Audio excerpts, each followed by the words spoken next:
micrófono. Ya saben ustedes que si quieren hacer algún comentario o Sí, alguna pregunta. ingeniero, una preguntita, Sí, sí. perdón por cortarle. En el práctico número 1, en la pregunta número 7, hallar el punto de equilibrio, dice, y ángulo de inclinación. Ese no pude hacerlo. ¿Cómo puedo hacerlo? Disculpe. No, Sabrina, no lo tengo a mano el práctico. Lo dejaremos para ver eso, el ejercicio 5, ¿me dice? 7. El ejercicio 7. Por favor, tenga paciencia, la clase del lunes la vemos. Es que no lo tengo aquí a mano. Estoy con una compu prestada. ¿Ya? Está bien, ingeniero, muchas gracias. Ya, listo. Así quedamos, ¿ya? Bien, entonces, ahora sí, ya silenció su micrófono, entonces vamos me salen de rato en rato este equipo más trucho, pero en fin, miren, no logran ver ustedes, pero de rato en rato se me corta la pantalla, en fin, pero es buena, como dicen, paciencia y buen humor, vamos adelante.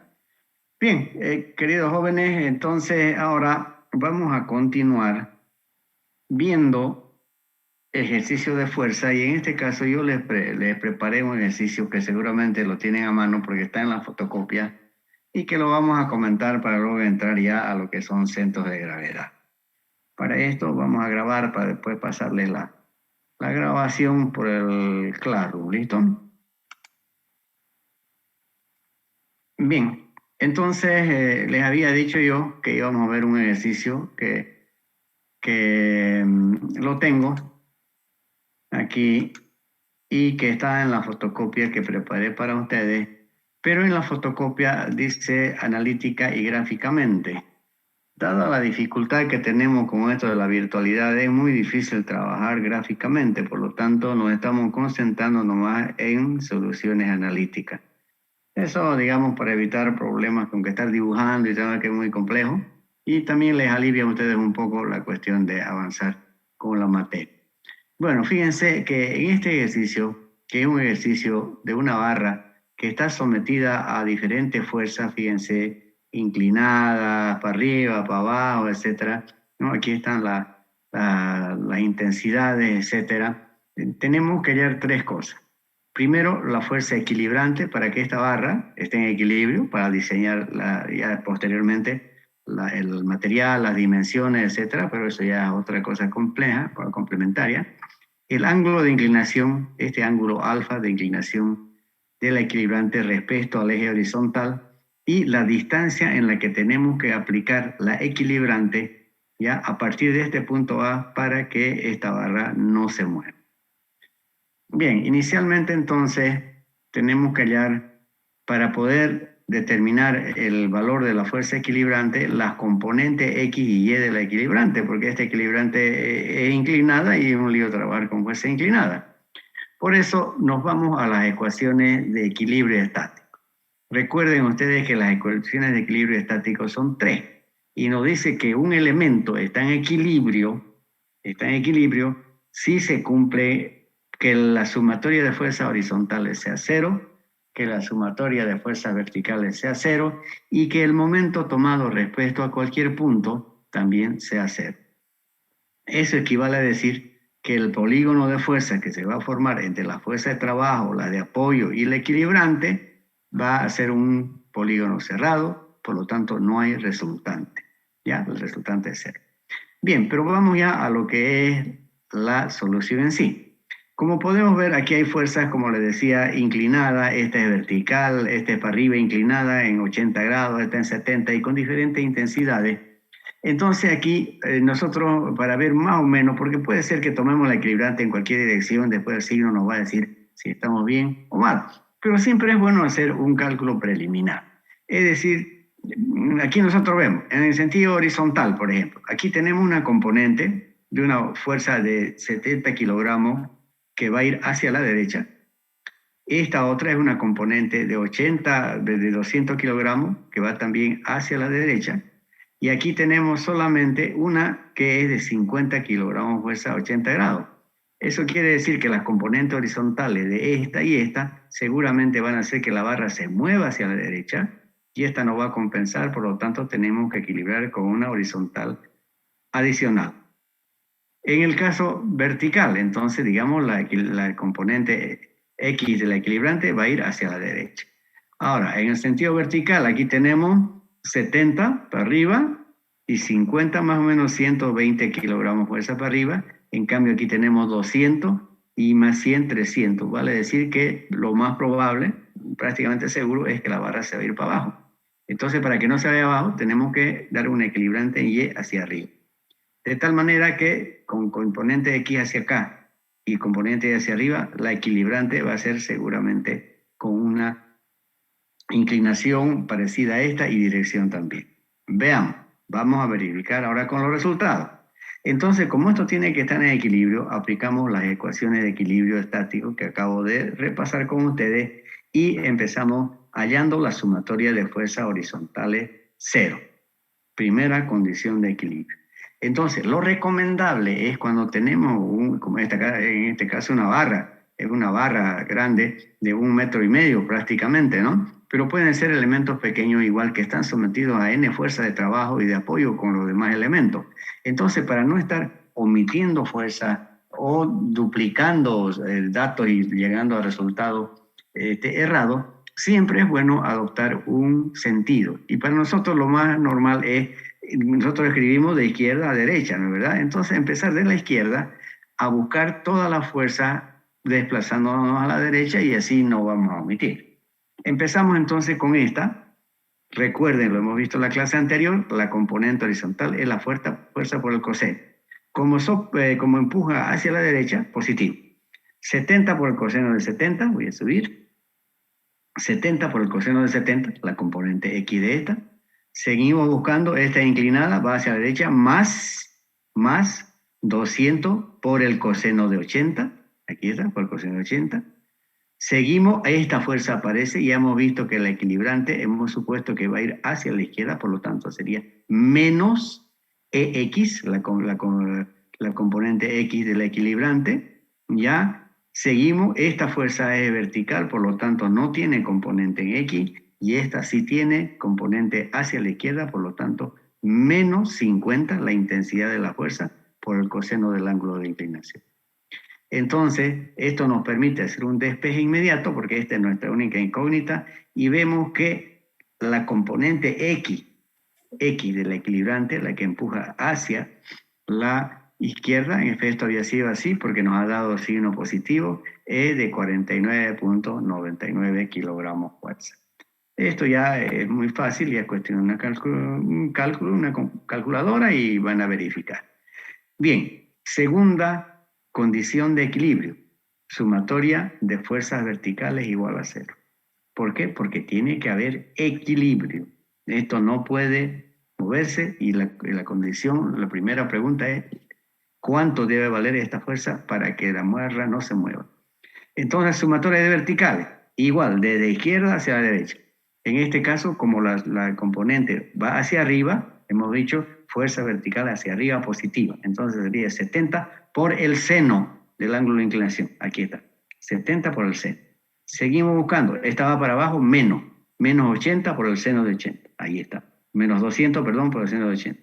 Aquí hemos visto que la componente vertical de la equilibrante va a ir hacia arriba, por lo tanto, más es sub y, ¿ya? Esta sí tiene componente vertical, porque es vertical en su totalidad, menos, porque va hacia abajo, 100, y finalmente esta última, que su componente va para arriba, por lo tanto, positivo, más 50 por el seno del ángulo de inclinación, y de esta manera, en despeje inmediato, vemos que la componente Y nos da esta intensidad. Esto ya es simplemente un cálculo de calculadora, muy fácil para verificar, y aquí ya está resuelto. Vemos entonces que la componente Y de la equilibrante nos da 181,94 kilogramos de fuerza, y también nos da el signo positivo, perdón, y eso quiere decir que en efecto esta equilibrante es como la hemos supuesto aquí en rojito, va hacia arriba y hacia la izquierda. Muy bien. Bueno, entonces aquí no está, ojo, siempre a la pregunta hay que contestar la respuesta. Aquí dice, hallame la fuerza equilibrante, ¿ya? Pero aquí no hemos hallado todavía la fuerza equilibrante. recién hemos hallado las componentes. Entonces, como nos pide la equilibrante, ya como vimos en la clase anterior, aplicamos teorema de Pitágoras, ¿no? Entonces, estas dos componentes forman un triángulo rectángulo, ¿no es verdad? Y la hipotenusa sería la equilibrante, por lo tanto, por teorema de Pitágoras, hallamos que la equilibrante va a ser a la suma de las raíces, la raíz cuadrada, perdón, de los cuadrados de EX más EY. EX al cuadrado más EY al cuadrado, hallamos, y nos da fácilmente la equilibrante. Esta sí es la contestación o respuesta a la primera pregunta. Esta es la equilibrante. Bien, entonces ahora vamos a la segunda parte de la pregunta, que ¿con qué ángulo de inclinación? Ya sé cuánto va a valer esta, pero ¿qué inclinación respecto al eje X? Entonces para esto también fíjense, como aquí la componente X y la componente Y forman un triángulo rectángulo, entonces nos recordamos que para ver la cuestión del ángulo tenemos que hallar la inversa de la tangente, o sea, el arco tangente. Por lo tanto, es muy sencillo. Y para el ángulo de inclinación decimos, la tangente es EY sobre X, ¿no es verdad? Cateto opuesto sobre adyacente. Es 181,94, aquí está, entre 44,99, ¿no es verdad? Y hallamos la inversa, o sea, el arco tangente, y nos da 74,64 grados, lo cual representa entonces que este ángulo es de 74 grados de fracción, como hemos visto, siempre respecto a la horizontal. Bien, y finalmente, la tercera parte, que esto no hemos visto la clase anterior porque trabajamos con fuerzas concurrentes. En este caso no son concurrentes, la línea de acción de cada fuerza, imposible que se junte todas en un solo punto, ¿no es verdad? Entonces este es claramente un sistema no concurrente. Por lo tanto, para saber esta distancia desde este punto A, tenemos que aplicar la tercera ecuación de equilibrio, que es sumatoria de momentos respecto a, en este caso, como nos ha fijado ya el punto A, 0. Y aquí está, entonces, la aplicación de los momentos.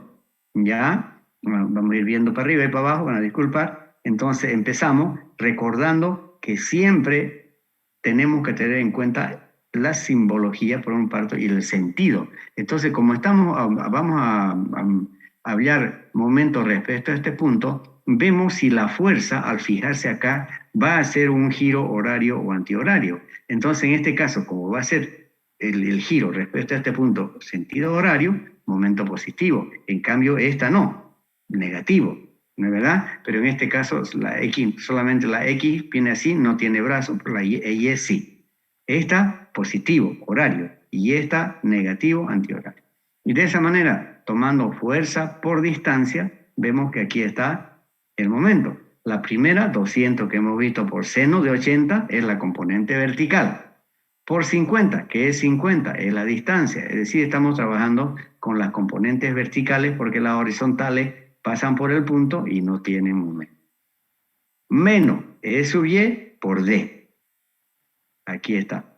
Menos E sub Y por D. Y la otra que hace horario, 100 por 100, que es vertical, 100 es la fuerza y 100 es la distancia. Y finalmente menos la última, porque hace girar antihorario, fíjense, menos la componente vertical, 50 por el seno, por 150, que es la distancia, y de esta manera tenemos, en definitiva, la distancia a la que tiene que actuar la fuerza equilibrante, es decir, fíjense, son 68,49 centímetros. Esta fuerza, con esta intensidad y con este ángulo, tiene que estar actuando a esta distancia. Y de esta manera tendríamos resuelto el problema y no es más. Ahora, como ustedes pueden ver, aquí no hay por qué decir, no, qué fuerza, qué sistema, no la entiendo, no puedo. No, si son fuerzas nomás, ¿no? Y la mayoría de los cálculos lo hace por la calculadora. Lo que sí hay que tener bien el criterio de los sentidos positivos y negativos y tratar en lo posible de tener un sentido que nos permita evitar omitir fuerza o repetir fuerza para no llegar a resultados erróneos, ¿no es verdad? Entonces no es otra cosa más que eso. Fuerzas, momentos. No es más. ¿Ya? Bueno, entonces, y la segunda parte, ya la cual también les he preparado varios ejercicios que les dejé en la AAA para que ustedes se fotocopien y puedan ver, les sirva. Si hay dudas, me plantean a mí o al ayudante. Entonces, ella sobre el centro de gravedad, ¿ya? Y aquí muy brevemente les voy a mostrar esto, porque esto lo tienen ya en el, en el blog, ya el centro de gravedad, incluso está momento de inercia más, que eso ya vamos a trabajar la clase del lunes, pero en cuanto al centro de gravedad, el centro de gravedad es, como ustedes ya han aprendido en Física 100, porque es parte del tema, es el punto por donde pasa la resultante de las fuerzas que están actuando sobre un cuerpo de arriba hacia abajo por cuestión de la atracción gravitatoria, ¿no es verdad? En otras palabras, es el punto donde está concentrado el peso, no la masa, el peso de un cuerpo, ¿no es verdad? Ya, y entonces cuando tenemos un cuerpo y nosotros hacemos el cálculo y vemos que el centro de gravedad está en un punto vacío, entonces decimos, no puede ser, pues, ¿no? Que el centro de gravedad de un elemento esté en un lugar vacío, no dentro del cuerpo. Pero eso ocurre perfectamente, como podemos ver acá en algunos elementos. Por ejemplo, en este cilindro, vemos que el centro de gravedad está perfectamente dentro del cuerpo, hacia abajo, obviamente, ¿no? En este que está inclinado, que es un piramidal, vemos que también el centro de gravedad está dentro del cuerpo. Pero fíjense cómo aquí tenemos nosotros otro elemento, como hacer una tuerca, donde el centro de gravedad está bien al medio, ¿no es verdad? El hueco, o esta corona, ¿no? O esta cadena o corona. Fíjense, entonces no necesariamente el centro de gravedad cuando calculemos va a estar ubicado dentro del cuerpo. Puede estar en una parte externa, ¿ya? Ahora, finalmente, para que empecemos a practicar un poquitingo, ¿cómo nosotros podemos hallar el centro de gravedad de un área? Digamos que este es un sistema coordenado XY. Aquí está el elemento en corte. Este trazo que vemos acá es el borde del elemento. Y este es su centro de gravedad. ¿Ya? Entonces, ¿cuál es nuestro problema? Obviamente el área de este elemento, ¿no? Es ubicar cuánto mide desde el eje de referencia hasta un eje paralelo que pasa por el centro de gravedad. Como esto en sentido vertical sería Y sub G.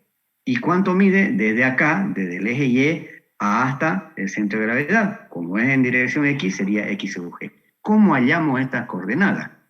Ya se van a fijar ustedes, yo esto ya lo tengo despejado, pero para hallar XG, por ejemplo, aquí ha pasado a dividir el área del elemento. Quiere decir que en antes de despejar, aquí tendríamos nosotros que el área efectiva del elemento por la coordenada, en este caso X, desde el eje de referencia hasta el centro de gravedad, es igual a una sumatoria, porque nosotros sabemos que integral es símbolo de sumatoria, ¿no es verdad? ¿Sumatoria de qué? De las correspondientes, nosotros agregamos un diferencial de área y vemos que esto es una sumatoria de cada uno de los elementos por su correspondiente distancia X. Es decir, esto claramente nos hace recuerdo al teorema de Barillón. El momento de la resultante, digamos que esta es la resultante y esta es su fuerza o su distancia, es igual a la sumatoria de los momentos de las componentes. Por eso es que al centro de gravedad se lo llama momento de primer orden. De tal manera que, como vamos a ver enseguida los ejercicios, nosotros lo que vamos a hacer es dividir un elemento en áreas para nosotros conocidas, para no estar integrando. Y según el área que tomemos, vamos a tomar la distancia de esa subárea hasta el eje de referencia y vamos a sumar. Lo que es lleno se suma y lo que es vacío se resta. Y aquí abajo va a ir el área total efectiva. Es decir, si hay huecos, no se toman en cuenta los huecos, sino la área efectiva. Y de esa manera, muy fácilmente, vamos a sacar las coordenadas tanto X como Y del centro de gravedad de un elemento respecto a el sistema de referencia. No es más. A ver, esto que acabo de hablar, obviamente, que ustedes lo han debido escuchar alguna vez en Física 100, de repente esa clase no va el profesor, bueno, no importa.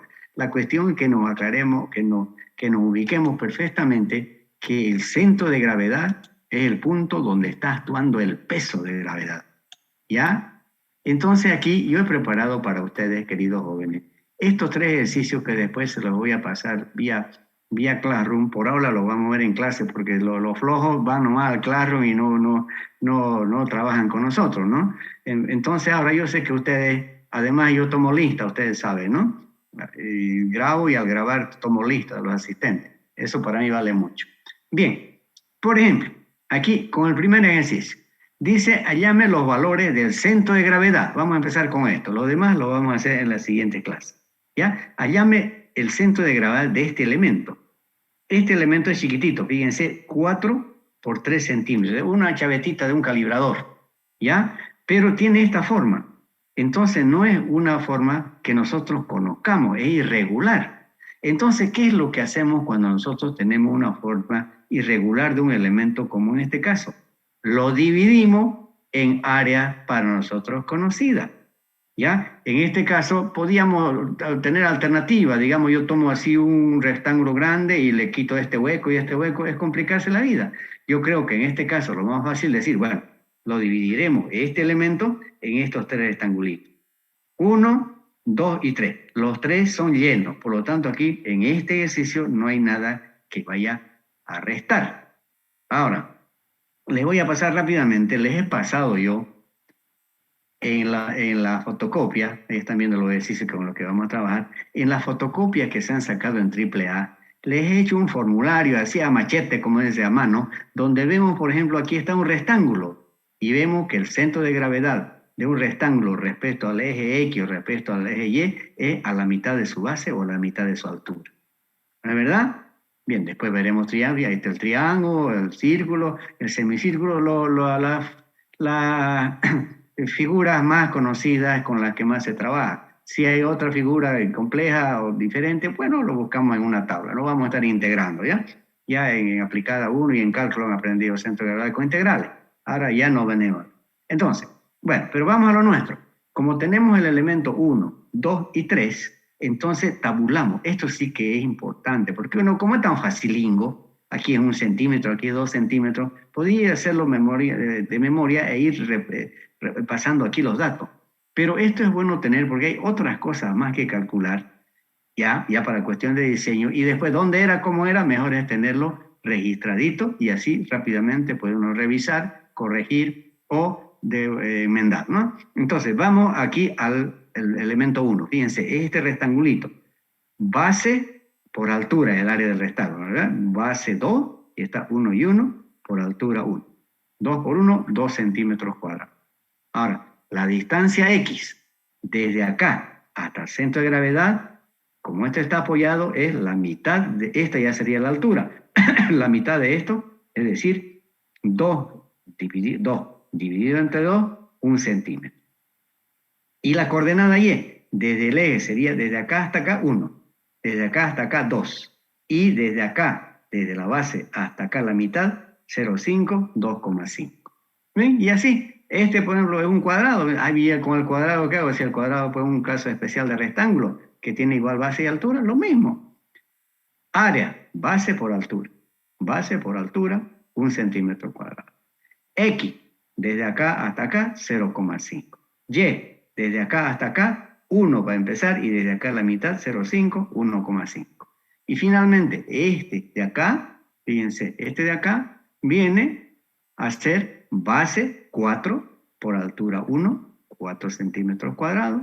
La distancia X, desde acá al centro de gravedad, la mitad del tramo este, 2. Y desde acá, ya está apoyado en el eje, hasta acá solo la mitad de esta altura, 0,5.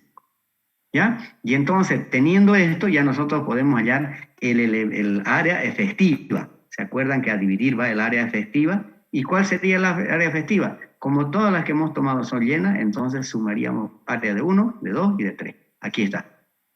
2 más 1 más 4, 2 más 1 más 4, 7 centímetros cuadrados. Y obviamente lo que queremos saber, cuáles son las coordenadas X, Y y Y.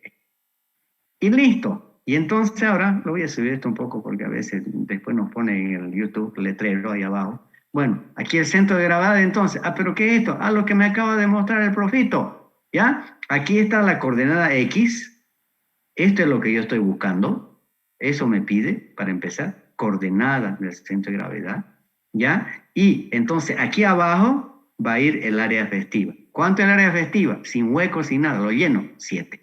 Y aquí arriba ya voy multiplicando el área por su correspondiente distancia. Como estoy hallando la distancia X, entonces respecto a Y. ¿No es verdad? En este caso, como todo es lleno, voy sumando, pero si viera un hueco, le voy a restar, como veremos en otro ejercicio. Vamos entonces, 7 aquí arriba. Para Y sub G igualingo, 7 aquí. Y aquí empezamos. Para X, empezamos con el área 1. Sería el área que es 2 por la distancia. Desde acá hasta acá es 1. Más, ¿por qué más? Porque esto es lleno. Entonces, más el área 1 por la distancia que es 0,5. ¿Ven? Y finalmente este, como es lleno también, más el área 4 por la distancia desde acá hasta acá, 2. Listo. Calculamos y esto nos da 1,5 centímetros. Igualingo hacemos para Y. El área, aquí está 2, pero en este caso la distancia es 2,5. Aquí suma 1 por 1,5. Todo lo tenemos ya tabuladingo acá. Y más 4 por 0,5. Calculamos y nos da 1,5, 1,21, las coordenadas del centro de gravedad. Y como pueden ver ustedes, fíjense en este calibradorcito, o sea, una chavetita de un calibrador. Fíjense, 1,5 por 1,21. En X 1,5, 1,5. Y en Y 1,21, 1,21. Está fuera del elemento, porque hasta aquí es 1. Por ahí está. ¿Puede ocurrir? Claro que sí. ¿Ven? Veamos este otro ejercicio.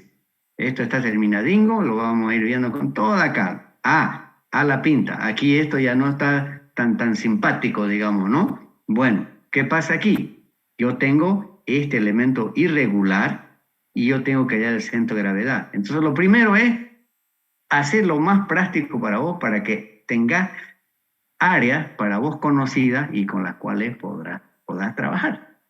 Y en este caso, fíjense, este elemento, lo más fácil a mi criterio ha sido, bueno, lo tomaré como un cuadrado, ¿no ve? Y entonces voy a empezar con este cuadrado y le voy a restar este semicírculo y estos dos triangulitos. Y ustedes dirán, bueno, ¿por qué, profe, le estás tomando aquí dos triángulos? Es por la cuestión de tener que una de las bases y la altura, según lo tomé, sean paralelos a X o a Y. Este lo vamos a terminar nosotros de ver y resolver también en la clase del lunes. Y a ver, este otro más que he preparado para ustedes. Este algo parecido, pero aquí ya no tengo cuadrado, tengo triángulo, entonces no igual. Se toma un área, lo más fácil es hacer este cuadrado, a ver si es cuadrado, ¿no? Y después es el área total, le voy restando los huecos.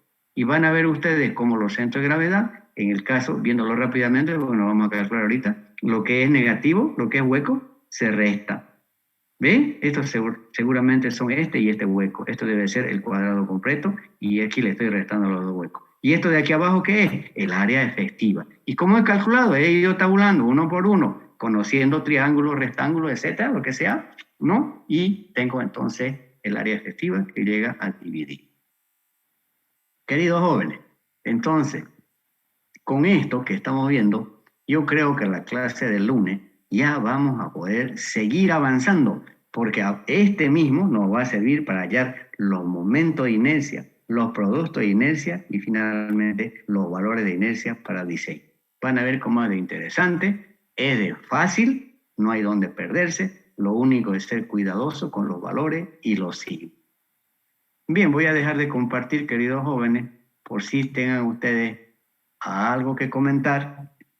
Y de no ser así, como estamos recién resolviendo el problemita y vamos a seguir, obviamente que puede ser, y además viendo lo que tienen ustedes fotocopiado en AAA, salgan dudas y bueno, cualquier cosa tienen que plantearme, es ahora, ¿listo? Ahora una cosa que quería decirle, están 86 conectados, pero son más de 100 inscritos, a ver, son 110 inscritos o más. Los que no vienen, ustedes no se preocupen por ello, ¿ya? Ustedes ya están registrados en mi lista, y van avanzando y no se olviden que a medida que van resolviendo, cuando yo les diga hasta tal fecha me presentan, ustedes presentan y van a ganar 5 puntos ya sin llore, como dicen, para su nota final. ¿Ok? Bien, jóvenes. Entonces, les vuelvo a repetir, si no hay nada, suspendemos la clase de ahora. Ingeniero, ¿Sí? ¿la asistencia cómo lo ponemos? ¿Escribimos al chat? Perdón. ¿Puede repetir? ¿Ah? ¿La asistencia, ingeniero? No, yo, como tengo registrado mi Zoom, directamente tengo quienes se han conectado y de ahí tomo la asistencia. ¿Ya? No es necesario que anoten el chat. Ya, o sea, les explico. Se puede, por lo menos yo puedo, ¿no? Otros profesores no sé cómo harán, pero yo grabo y como yo puedo, tengo registrado mi Zoom, pagando, poniendo, como dicen, ¿no? Entonces eso sube a la nube y en la nube yo puedo sacar los asistentes. Incluso, ¿saben qué? Porque ahí lo pillito, pues, ¿no? Dice, yo entro, ya me registro y me vuelvo a salir a los 3 minutos. No, yo tengo quién ha entrado, a qué hora y a qué hora se ha salido. Entonces, sobre eso no se preocupen hacer chat. ¿Listo? De todas maneras, ustedes están bien, jóvenes. Ya, entonces, jóvenes, el día lunes a la hora de costumbre, 11:30, no lleguen tarde para que vayamos a buscar el cheruje temprano nomás, ¿no? No estar hambreando. ¿Ya? Claro.